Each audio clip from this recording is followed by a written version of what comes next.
లింగం యాదవ్ గారు ఇప్పుడు అసలు రేవంత్ రెడ్డికి అల్లు అర్జున్ కి ఎక్కడో తేడా కొట్టింది. అందుకే అల్లు అర్జున్ రేవంత్ గారు టార్గెట్ చేశారని బండి సంజయ్ గారు కామెంట్స్. బండి సంజయ్ గారు మాట్లాడితే బహుశా ఆయన కేంద్ర హోంశాఖ సహాయ మంత్రి, మరి ఆ స్థాయి తెలిసి మాట్లాడతాడు. ఆయన కేంద్ర హోంశాఖ సహాయ మంత్రి అని ఆ హోదా కూడా గుర్తుండి మాట్లాడితే తెలియదు. ఆయన ఒక బాధ్యతాయుతమైనటువంటి పదవిలో ఉన్నాడు. నేను ఒకటే సూటిగా ప్రశ్నిస్తున్నా, ఇప్పుడున్నటువంటి బండి సంజయ్ గారు బీజేపీ నాయకుల మాటలు ఎట్లుంటాయంటే, బండి సంజయ్ గారు కేంద్ర హోంశాఖ సహాయ మంత్రి, గతంలో కిషన్ రెడ్డి గారు కేంద్ర హోంశాఖ సహాయ మంత్రి. మరి ఈ దేశంలో భాగమైనటువంటి మణిపూర్ మంటల్లో తగులబడుతుంటే ఈ దేశ స్త్రీని బట్టలు లేకుండా వివస్త్రణ చేసి నడి రోడ్లో ఊరేగిస్తుంటే మరి కేంద్ర హోంశాఖ సోకాళ్ళు హోంశాఖ మంత్రి కేంద్ర హోంశాఖ ఎందుకు మాట్లాడతారండి? బండి సంజయ్ బాధ్యత లేదా? ఎందుకు ఇవాళ మరి మణిపూర్ విజిట్ చేయట్లేదండి? ఇదే గతంలో కేంద్ర హోంశాఖ సహాయ మంత్రి ఉన్న కిషన్ రెడ్డి అనుకోండి, ఏం మాట్లాడతారండి వాళ్ళు? ఇవాళ వేగ్గా మాట్లాడు విష ప్రచారాలు వాళ్ళు బీజేపీ నాయకులకు. అందుకే బండి సంజయ్ దిమాగ్ ఉన్నా లేదు. పవన్ కళ్యాణ్ ఏం చూసి రేవంత్ రెడ్డి పాలన ఏం చూసినంటే ఇవాళ దేశ చరిత్రలోనే కనీవిని ఎరగంలో ఒకే సంవత్సరం లోపే 21,000 కోట్ల రూపాయలు రుణమాఫీ చేసిన చరిత్ర మాది. ఇవాళ దేశ చరిత్ర ఏ రాష్ట్ర ప్రభుత్వం ఇవాళ 11 సంవత్సరాలు దాదాపుగా బీజేపీ కేంద్రంలో అధికారంలో ఉంది. ఎన్ని ఉద్యోగాలు ఇచ్చిందండి? 55,000 ఉద్యోగాలు ఇచ్చాం. మీకు చేతనైతే ఇవాళ మెజార్టీ రాష్ట్రాలలో బీజేపీ కదా. ఎన్ని ఉద్యోగాలు ఇచ్చిందో చెప్పండి. గత 10 ఏళ్లుగా తెలంగాణ పరిపాలించినటువంటి బీఆర్ఎస్ ఇవ్వలే, ఇవాళ బీజేపీ ఇవ్వలే. ఆనాడు ఏమన్నా సంవత్సరానికి 2 కోట్ల ఉద్యోగాలు అన్నాడు. 2 కోట్ల ఉద్యోగాలు అన్నాడు. ఆగా వస్తున్నా, మీ కాడ కూడా వస్తున్నా. విను రాసుకో, అక్కగారు రాసుకో, ఏదంటే రాసుకో. ఒక విజ్ఞులుగా చర్చ చేద్దాం, విజ్ఞులుగా చర్చ చేద్దాం. రాసుకో, ఓపిక లేకుంటే డోంట్ కమ్. నువ్వు అట్లా లేకుంటే ఎందుకు? విను, రాసుకో, నోట్ డౌన్ చేసుకో. మీ కాడ కూడా వస్తా, బీజేపీ తర్వాత మీ కాడ కూడా వస్తా. టీఆర్ఎస్ కాడికే వస్తున్నా నేను, బీజేపీ అయిన తర్వాత మీ కాడికే వస్తున్నా. బీజేపీ మిత్రుడు చాలా గొప్పగా చెప్పిండు మరి మణిపూర్ గురించి. ఈ కేంద్ర హోంశాఖ సహాయ మంత్రి ఎందుకు విజిట్ చేయట్లేదండి? చిన్న పిల్లలు, వృద్ధులు, మహిళలను చూడకుండా అక్కడ హత్యలు ఏ విధంగా జరుగుతున్నాయి, ఆస్తి నష్టం, ప్రాణ నష్టం జరుగుతుంటే ఎందుకు మాట్లాడలేదండి? అంటే వీళ్ళకి కావాల్సింది రాజకీయ అవకాశాలు. అవకాశం కోసం, రాజకీయాల కోసం ఏది పడితే మాట్లాడతారు. ఒక కేంద్ర హోంశాఖ మంత్రి ఉండు, ఆయన ఇవాళ కేసులు అట్లే పెట్టిస్తుడా? ఇవాళ ఆయన అట్లే ప్రధానమంత్రి ఇప్పుడు చేసేది అదేనా? ఏం మాట్లాడతారు ఇక బీఆర్ఎస్ నాయకులు? మరి 10 ఏళ్లుగా మేమిచ్చిన గ్యారంటీల గురించి మాట్లాడుతున్నారు. మరి మీరిచ్చినటువంటి గ్యారంటీలు ఏమైనాయండి? దళిత ముఖ్యమంత్రి, దళితులకు 3 ఎకరాలు, ఇంటికో ఉద్యోగం, కేజీ పీజీ ఉచిత విద్య, నియోజకవర్గానికి 1,00,000 ఎకరాల సాగునీరు. ఏం చేసిరండి?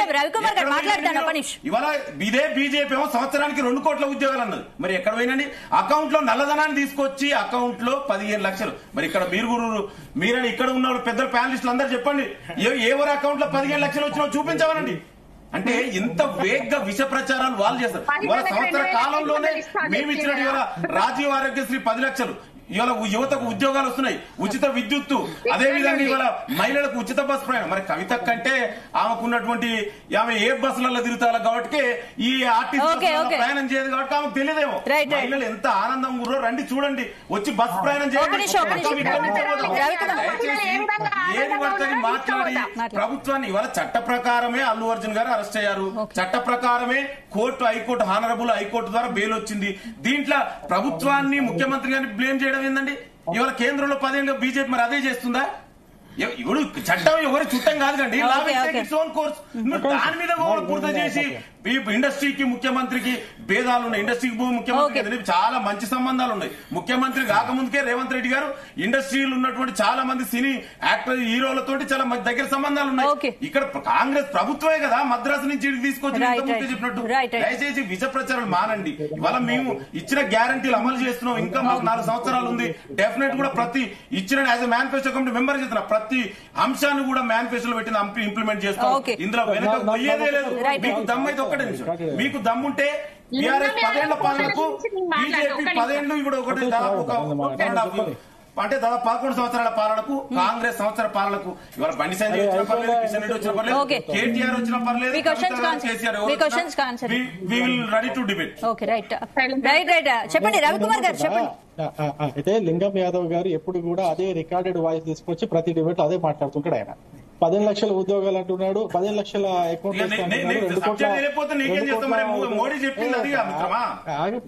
ఆగండి మిత్రమా, మీరు మాట్లాడప్పుడు మోడీ చెప్పింది కదా నల్లధనాన్ని 15 లక్షలు రాదు. నేను మాట్లాడేటప్పుడు నేను నోరు మూసుకొని ఉన్నాను, మాట్లాడేటప్పుడు నువ్వు కూడా అదే పని చేస్తే మంచిగా ఉంటది, చర్చ మంచిగా సాగుతుంది. కొత్త వాళ్ళు ఉన్నారు చర్చలో, వాళ్ళందరూ వింటారు, మంచిగా ఉంటది కదా.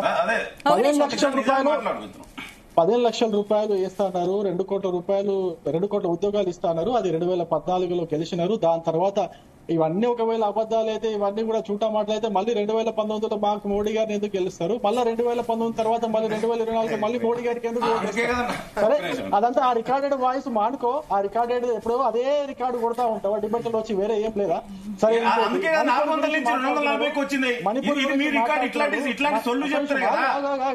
ఆవేశపడకు రాయిను. నేను మెల్లగా పెడతా, నేను మంచిగా పెడతా, మెల్లగా పెడతాను. ఒకటే నిమిషం, మణిపూర్ కు ఎందుకు కేంద్ర హోంశాఖ మంత్రి ఇప్పటి వరకు కానీ ప్రధానమంత్రి కానీ ఎందుకు విజిట్ చేయలేదు? అదే రికార్డు చెప్పి వినిపిస్తా ఉంటారు. రికార్డ్ ఏందా? ప్రజల ప్రాణాలు పోతే రికార్డ్ ఇది మీ యొక్క ప్రజల ప్రాణాలు కదా.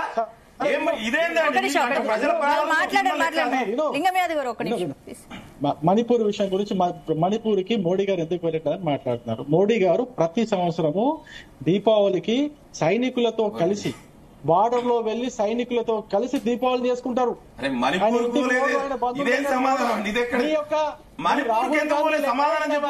రవికుమార్ గారు, నేనేమంటున్నా, మీ రాహుల్ గాంధీ లెక్క సంతాప దినాలు పెట్టుకొని పోయి న్యూ ఇయర్ వేడుకలకు పోలే, సంతాప దినాలు పెట్టుకొని వియత్నాం కు పోయి న్యూ ఇయర్ మణిపూర్ కు ఎందుకు ఒక ప్రధానమంత్రి బాధ్యత అయినటువంటి వ్యక్తి మణిపూర్ కు ఎందుకు పోలేదంటే నీకు సమాధానం లేదు కదా. నువ్వు దానికి సమాధానం చెప్పి మిత్రం. మణిపూర్ కు ప్రధానమంత్రి, కేంద్ర హోంశాఖ మంత్రి, హోంశాఖ సహాయ మంత్రి ఎందుకు పోలేదు? నువ్వు ప్రతిసారి అదే రికార్డు మాట్లాడుతావు. రికార్డు అంటే ఈ దేశంలో ప్రజలు కదా, అక్కడ మనుషులు కదా, ప్రజలు మన ప్రాణాలు అట్లనే పోవాలా? ఏం మాట్లాడతారండి? 2 టర్ములు అయిపోయినాయి. ఎందుకు పోలేదు చెప్పు, దానికి సమాధానం చెప్పి. ఇప్పుడు కూడా తగలబడుతుంది కదా. మాట్లాడతావు, గడ్డి తింటావు మళ్ళీ నాతో. ఎందుకు అట్లా చేస్తావు నాకు అర్థం కాదు. మణిపూర్ కూడా పోతాడు వరకు. మీరు రాహుల్ గాంధీ ప్రజలు తగలబడి వస్తువులంటే పోతారు కాదు మిత్రం. శాంతి భద్రతలు గుర్తుపెట్టుకో. చెప్పండి రవికుమార్ గారు, మీరు మాట్లాడండి. మీ రాహుల్ గాంధీ లెక్క విదేశాలకు పోయి సెలబ్రేషన్ చేసుకుంటా, మందు దాక్కుంటా, బాటల డాన్సులు ఆడకుండా తిరిగారు మోడీ గారు. సైనికులతో దయచేసి చదువుకున్నాం బార్లలో మరి ఎవరు మీ పోతురా, మీ నాయకులు పోతురా? దయచేసి వేగ విష ప్రచారం చేయకండి. మీరు బ్యాగ్ తీసుకోండి. అమిత్ షా అదే చేస్తుండా? బార్ల డాన్సులు అమిత్ షా చేస్తున్నా? మరి ఎవరు చేస్తున్నారు? మీ బీజేపీ నాయకులు అదే చేస్తున్నా? ఏం మాట్లాడతారంటే నేను ఒక చదువుకున్నాం. మనం అంతా సబ్జెక్టు ప్రజలు చూస్తున్నారు, తెలంగాణ ప్రజలు. బార్ డాన్స్ ఎవరంటే కేంద్ర మంత్రులు అవే చేస్తురా? దయచేసి మాట్లాడే ముందు ఒక ప్రతిపక్షాన్ని గౌరవంగా మాట్లాడండి. కళ్యాణ్ గారు ఇంత ముందు కూడా ఈ రోజు చిట్ చాట్ లోనే కాదు, ఇంత ముందు కూడా పవన్ కళ్యాణ్ గారు ఒక మాట మాట్లాడారు వాళ్ళ అభిమానులతో. ఆయన ఒక బహిరంగ సభలో ప్రసంగిస్తున్నప్పుడు చాలా స్పష్టంగా చెప్పాడు, హీరోలు, సినిమా హీరోలు కాదు, మా గురించి మీరు పడితవ్వకండి, మా గురించి మీరు ఇంతగా పట్టించుకోకండి, మీకు ఇల్లు కట్టించినప్పుడు, మీకు మంచి రోడ్లు వేయించినప్పుడు అప్పుడు మమ్మల్ని హీరోలుగా చూడండి అని చెప్పేసి పవన్ కళ్యాణ్ గారు ఒక బహిరంగ సభలో చెప్పారబ్బా. ఆయన ఇక్కడ ఈ రోజు చిట్చాడు గురించి మనం కాదు, పవన్ కళ్యాణ్ గారి వ్యక్తిత్వం అది. ఆయన ఏమంటున్నాడు, నేను మీకోసం ఏమైనా చేయగలిగితే అప్పుడు నన్ను మీరు హీరోలాగా చూడండి, అంతేగాని కేవలం నేను నటించినందుకు నన్ను హీరోలాగా చూడకండి అని చెప్పేసి చాలా గంభీరంగా చెప్పినటువంటి వ్యక్తి పవన్ కళ్యాణ్ గారు. ఈ రోజు కూడా చాలా స్పష్టంగా చెప్పారు. ఆయన ఏం చెప్పారు, గోటితో పోయేదాన్ని గొడ్డల్లాగా తెచ్చుకున్నారని చెప్పేసి. ఇప్పుడు అదే విషయం కరెక్ట్ అది. ఎందుకంటే హీరోగా ఉన్నటువంటి వ్యక్తికి సామాజిక బాధ్యత ఉంటది. సామాజిక బాధ్యతగా తన యొక్క వ్యవహారం అంతటిని కూడా చాలా నియంత్రణలో పెట్టుకొని ఉండాలా, చాలా నియంత్రించుకోవాలా. ఆవేశంలో రాకూడదు, జోష్ లో రాకూడదు. ప్రేక్షకులు ఉంటారు, ఫ్యాన్స్ ఉంటారు, మాటకు సోషల్ మీడియాలో చెప్తా ఉంటారు. వాటన్నింటిని పెట్టుకొని ఆవేశంలో వచ్చేసి, జోష్ లో వచ్చేసి ఏదేదో మీడియా ముందుకు వచ్చి మాట్లాడితే ఇట్లా ఉంటది. చట్టం ఎవరికైనా చట్టమే, చట్టం మీకైనా మాకైనా ఎవరి చుట్టం కాదు, అందరికి చట్టమే.